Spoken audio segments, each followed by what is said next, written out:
viewers. In this video we are going to discussing about the Leibniz rule and how to use it in a L'Hospital rule. So before going to solve some MCQs, first we discuss what is the Leibniz rule and L'Hospital rule. First coming to the L'Hospital rule.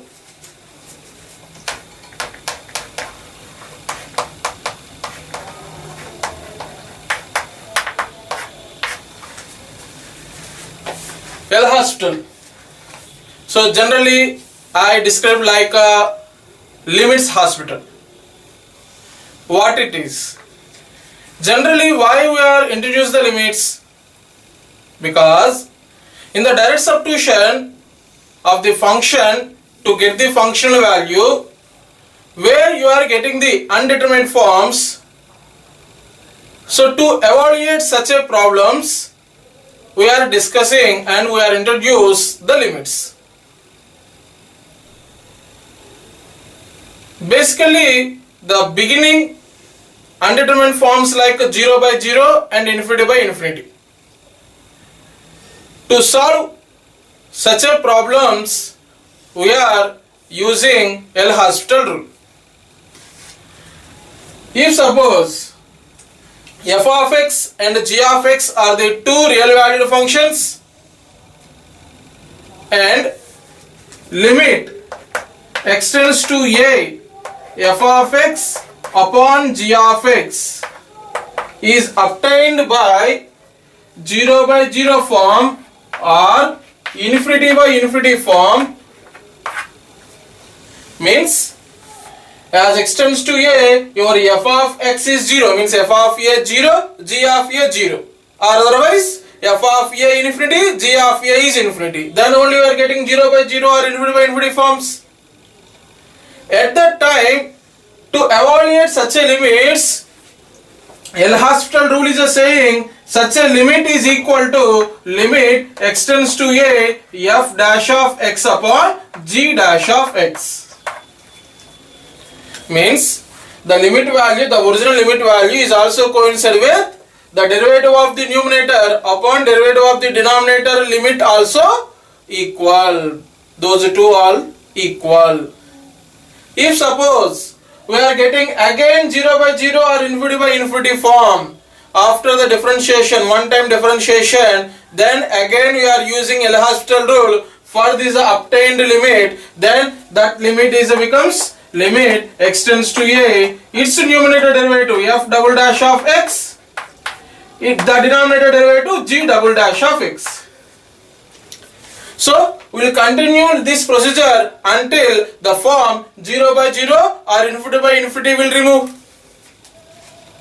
Okay na? So the limit, L'Hospital rule is saying that the limit is a coincide with the derivative of the numerator upon derivative of the denominator when you are getting the 0 by 0 or infinity by infinity. So this is the L'Hospital rule. Now coming to the Leibniz rule.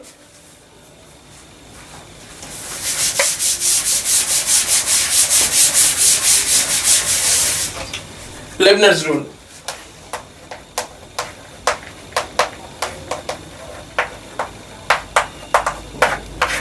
So what is the Leibniz rule? If suppose f of x and g of x are the two differentiable functions, then the derivative of d by dx of the definite integral like f of x goes to f of x to g of x, capital F of t dt is equal to, means the Leibniz rule is simply the derivative of the definite integral. So see, the integral variable is the t. After completion of the integral, you are substituting the upper boundary, lower boundary in terms of the x, then it becomes a function of x. So such a derivative with respect to the x, how we are evaluate?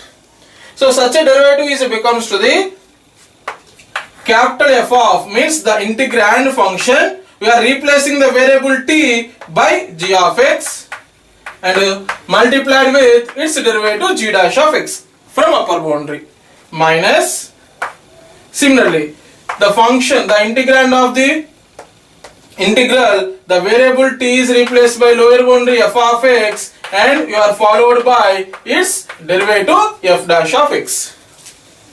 So the Leibniz rule is saying the derivative of the definite integral is capital F of g of x into g dash of x minus capital F of x into f dash of x, when your f of t is the integrand and f of x and g of x are the lower boundary and upper boundary of the definite integral.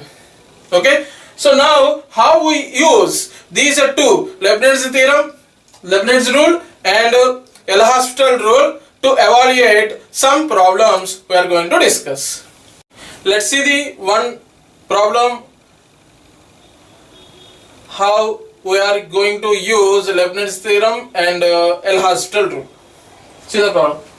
Let f be a twice differentiable odd function.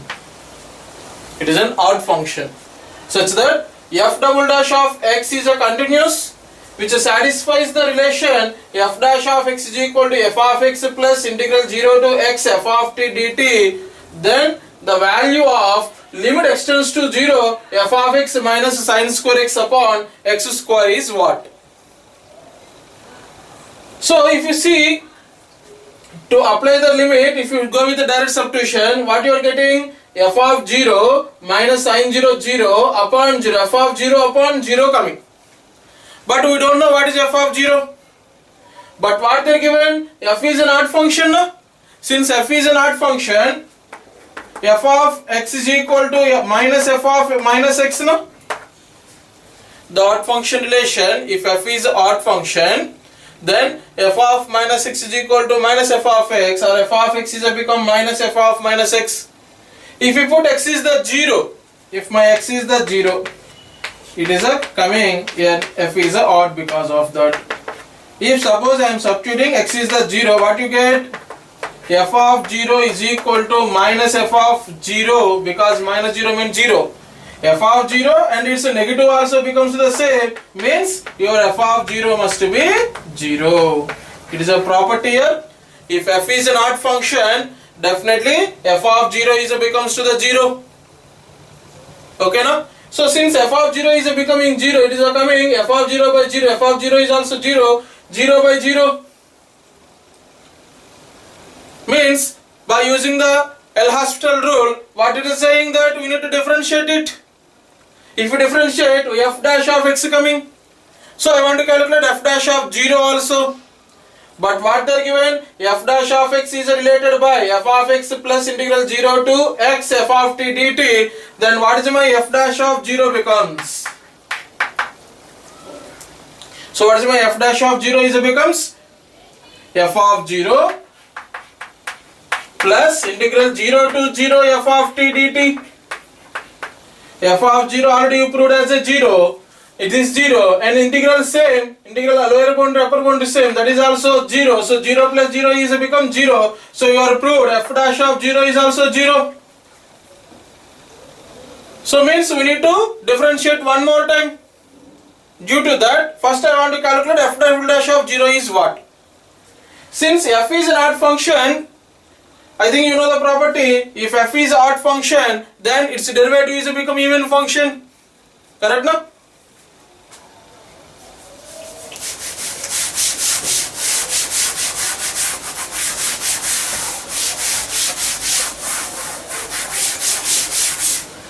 See, up to now we are get the result like f of 0 is the 0 and f dash of 0 is also 0, we are proved.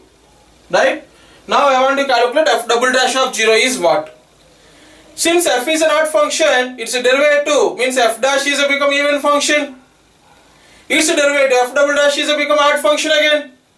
Since f is odd, f of 0 is 0. Similarly, f double dash is odd, f double dash of 0 is also becoming 0.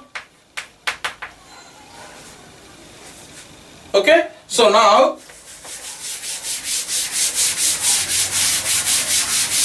I am considering the required limit. What is the required limit? Limit x tends to 0 f of x minus sin square x upon x square. So this is the required limit. Now, if you go with the direct substitution, what you are getting, check. Limit extends to 0, f of 0. F of 0 is the 0 minus a sine square of 0. Sine 0 is a 0, so it is also 0 upon x square is also 0, 0. So finally it is a 0 by 0 form. Since that is a 0 by 0 form, by using the L'Hospital, we need to differentiate the numerator and differentiate the denominator. So this limit is also coincide with the numerator derivative. So f of x derivative, f dash of x minus sine square x derivative. So sine square x looking as x square. So x square derivative 2x means 2 sine x into sine x derivative cos x upon x square derivative 2x. So that is equal to limit extends to 0 f dash of x minus 2 sin x cos x means sin 2x upon 2x. Okay, now what will happen? If you substitute that limit, what will happen? F dash of 0 minus sin 0. Sin 2 into 0 is a sin 0. Sin 0 is a 0 upon 2 into 0 is also 0. But what is my f dash of 0? F dash of 0 is a 0. So it will become 0 minus 0 upon 0 means again you are getting the 0 by 0 format. Since you are getting again 0 by 0 format, what I said, we need to use the L'Hospital. So if you use the L'Hospital, what you get?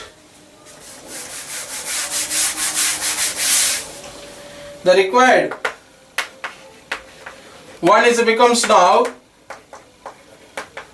its derivative. What is its derivative? Limit extends to 0, f dash of x derivative, f double dash of x minus sin 2x derivative 2 cos 2x upon 2x derivative is the 2. Okay, now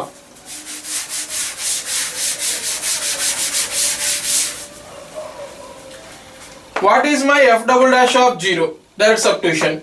F double dash of 0 is a 0 minus 2 into cos 2 times of 0 means a 0, cos 0 is a 1, so into 1 upon 2, so it is becomes minus 2 by 2. It is not a undetermined form, so the value is a coincident with minus 1. So what is the result you get? The limit extends to 0 f of x minus sin square x upon x square is equal to minus 1.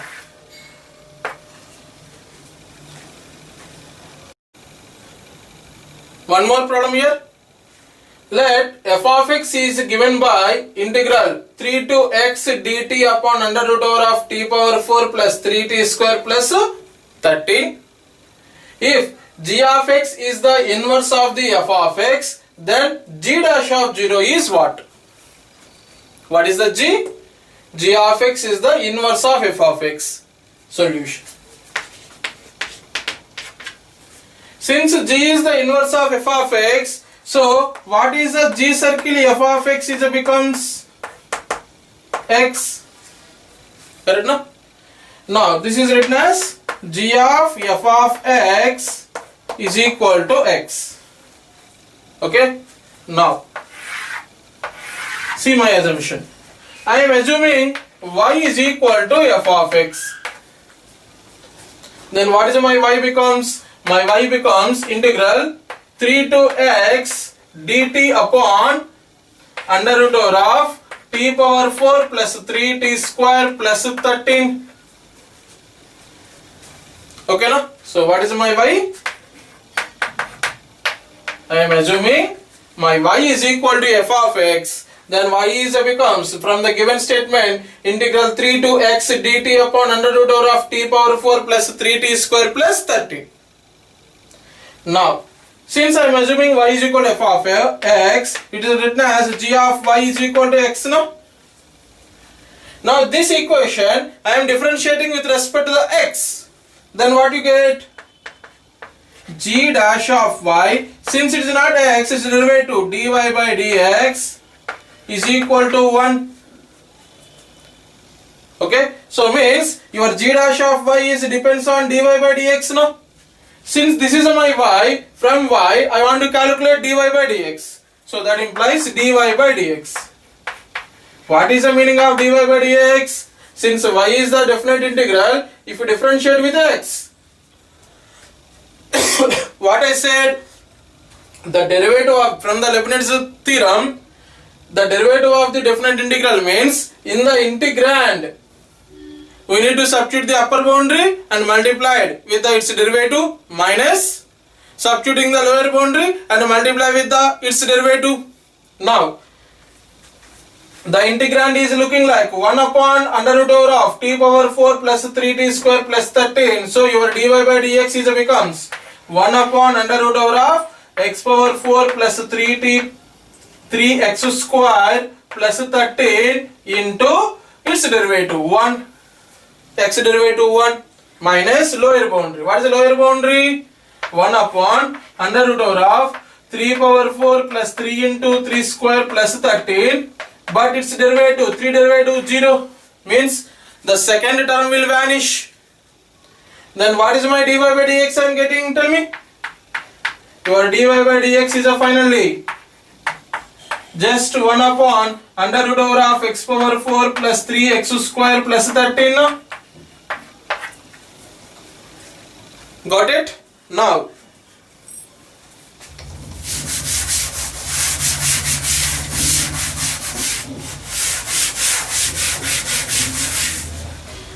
from this statement, that implies your g dash of y is equal to g dash of y into dy by dx. What is my dy by dx? 1 upon under root over of x power 4 plus 3x square plus 13 is equal to 1. Finally, your g dash of y is equal to under root over of x power 4 plus 3x square plus 13. Okay, I got g dash of y. Right? Let it be equation number 2 and let it be equation number 1. But what is the required one here? Remember, the required one, you need g dash of 0. The required one, g dash of 0. Since in the second equation you got like g dash of y is equal to under root over of x power 4 plus 3x square plus 13. So g is depends on y, but it is defined by x terms. Means at the time of y0, what is the x I want to calculate? So this is becomes g dash of y, yet y is the 0. Correct now? When y is the 0, what is x I want to calculate? What is my x I want to calculate? Because g dash of y you are defined in terms of x. Now, see from equation number 1. Y is the 0. Since y is the 0. So, it becomes 0 is equal to integral 3 to x dt upon t power 4 plus 3d square plus 13. No? So means one definite integral is becoming 0, means its lower boundary, upper boundary same. Or the integrand must be odd function. Clearly t power 4 plus 3t square plus 13 is not an odd function. It is an even function. Surely the integral is becoming 0 when both boundaries are same. Due to that reason, when y is the 0, means the definite integral 0, means the definite integral boundaries are same. So here lower boundary 3, upper boundary x is also becoming 3, because your function, the integrand is not an odd function. So we need to calculate g dash of y when x is equal to 3. So then what is my required one becomes?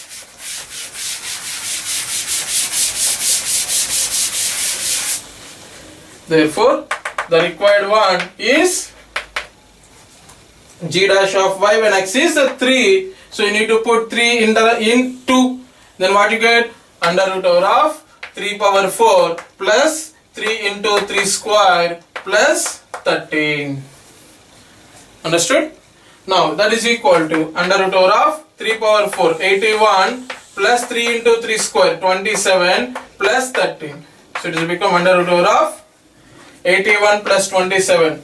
It has become 108. 108 plus 13, 121. So root 121 is 11. So the required g dash of 0 is becomes 11. So thank you viewers. Please subscribe and comment.